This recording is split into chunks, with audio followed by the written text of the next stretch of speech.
Nakakangawis mo ba'y isang paru-paro? Madalas palipat-lipat ng pwesto. Ang mga kasangkapan sa kwarto'y umiikot kaya madalas kang mahilo. Umuusad ng dahan-dahan ang bulati. Katulad mo rin bang madulas dati? Nakakapuslit sa daang akala mo'y mabuti. Kahit saan magtungo ay nababati. Gaya ng kwento ng isang tipaklong. Kung tag-araw, ikaw ay sumusulong. Kung tag-ulan naman ay sumisilong. Nakakabagot talaga ang nagkukulong. Katulad mo rin ba ay isang langgam? Mabagsik ang kagat sa aking pakiramdam.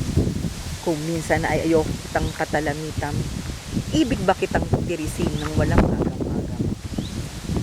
O di kaya ay isang malaking suso, hindi mawaglit sa akin ang iyong puso.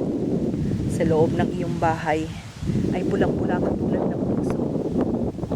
Yan ang aking namana sa iyo, ang sabi ng aking esposo.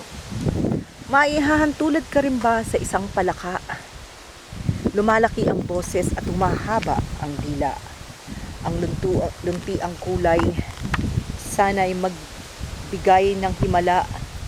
Ilabas ang swerte't basta't may subong pera.